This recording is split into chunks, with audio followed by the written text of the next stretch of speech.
시청자 여러분 반갑습니다. 5월 6일 손상TV의 준비방송을 시작하겠습니다.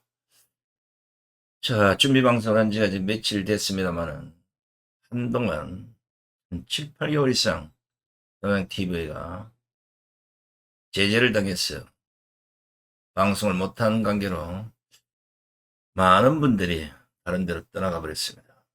그래서 이 준비방송을 통해서 다시 돌아오기를 호소하고 있습니다만 이제 한 2,300여 명 정도가 돌아왔습니다. 앞으로 본방송이 시작될 때 적어도 10,000명 이상의 시청자가 동시 시청할 수 있도록 빨리빨리 돌아와 주시기 바랍니다. 지난 3일이죠. 오후 2시 30분경 문재인은 청와대 본관 세종실에서 마지막 국무회의를 주재하고 이른바 검찰의 수사권을 경찰로 넘기는 검수완박 법안을 전격 의결했습니다.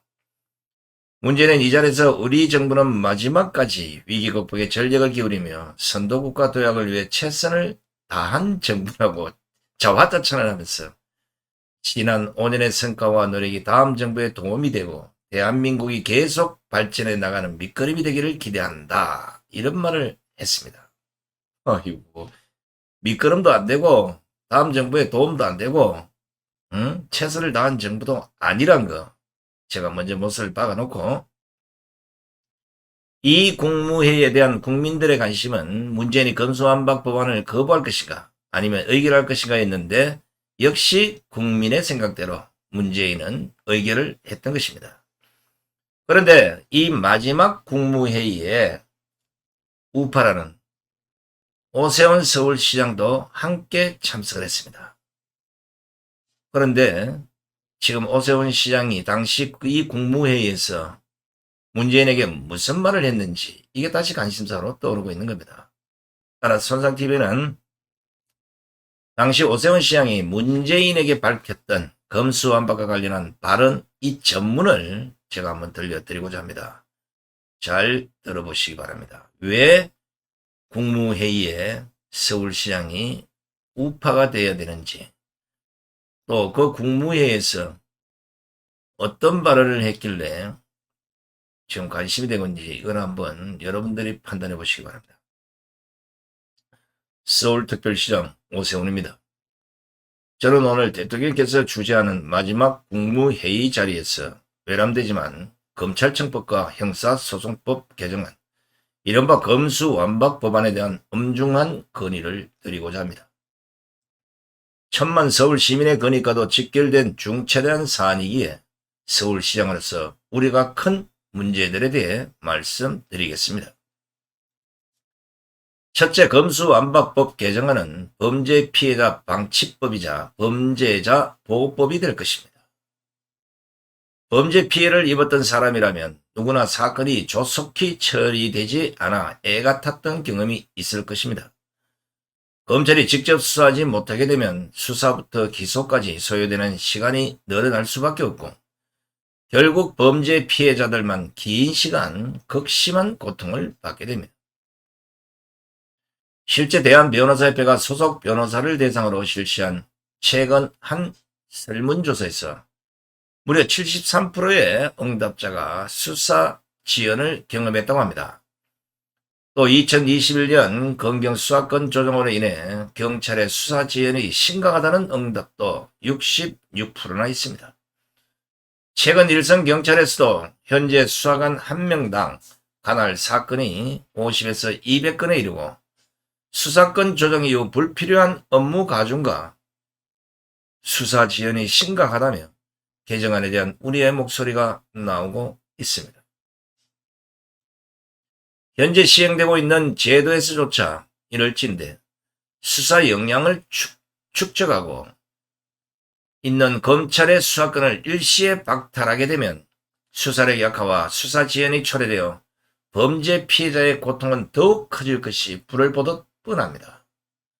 뿐만 아니라 이번 개정안은 범죄자 보호법으로 기능할 것입니다. 검찰 송치 사건의 보안 수사 범위가 제한되면 범죄자는 사실상 죄를 짓고도 처벌받지 않을 수 있기 때문입니다. 검찰의 별건 수사를 맡겠다는 취지겠지만 형사소송법 개정안 제196조의 안대로 동일성을 해치지 않는 범위에서만 검찰 수사가 가능하도록 하면 공범이나 추가 혐의를 발견해도 검찰의 수사 범위 축소로 인해 여죄, 공범, 범죄 수익 등을 밝혀내기 어렵게 됩니다.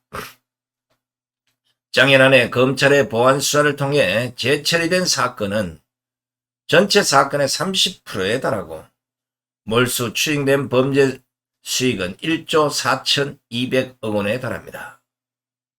둘째, 검수완박법 개정안은 사회적 약자 절망법입니다.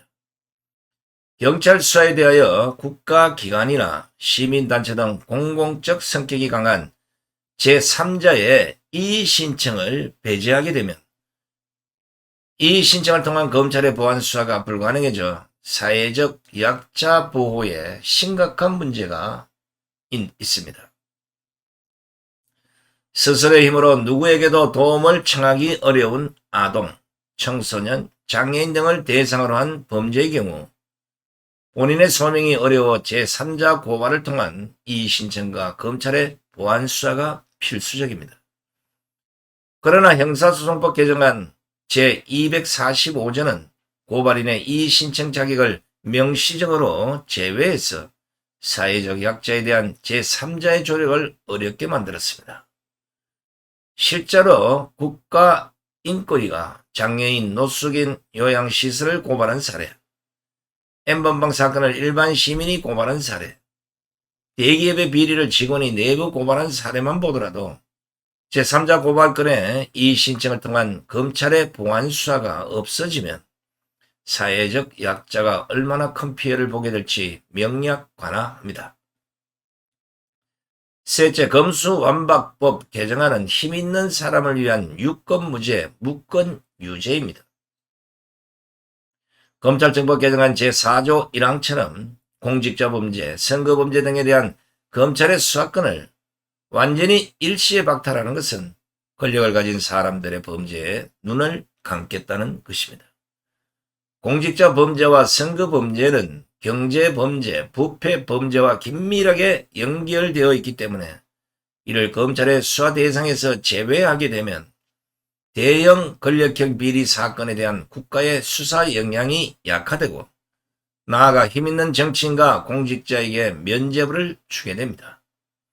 넷째, 검수완박법 개정안은 내로남불 토사구팽법입니다. 지난 5년간 검찰개혁과 검경수사권 조정을 위해 무엇을 하다가 정권이 이양되는 이 시기에 왔어야 회기 쪼개기와 꼼수 탈당과 같은 탈법을 통해서 시간에 쫓겨가며 법 개정안을 처리하는지 많은 국민이 의심의 시선을 지켜보고 있습니다. 이른바 전 정권의 적폐청산을 위해 검찰을 앞세우다가 새로운 적폐청산에 대한 국민적 요구가 높은 시점에 검찰을 토색구팽한다고 보고 있으며 그런 이유로 국민적 여론도 매우 부정적입니다. 대통령께서 그동안 한결같이 강조해 오시던 절차적 정당성과 공정성을 상기해 주십시오. 전 국민이 검수완박 강행 입법과 관련하여 대통령님의 결단을 주시하고 있습니다. 검찰청법과 형사소송법 개정안에 대한 거부권 행사를 통해 대통령으로서 마지막 소임을 다해 주십시오. 감사합니다.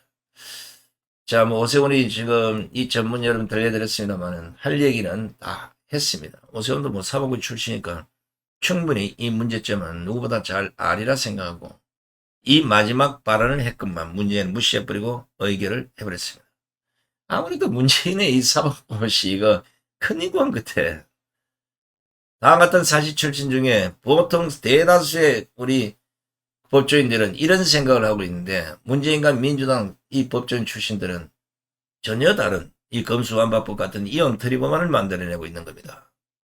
제가 보기에는 앞으로 사법연수원에서 법을 공부시키는 것보다는 인성 공부를 먼저 해야 될 것 같아요.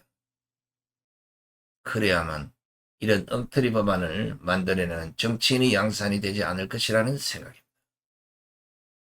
함께해 주신 시청자 여러분 대단히 고맙습니다. 안녕히 계십시오.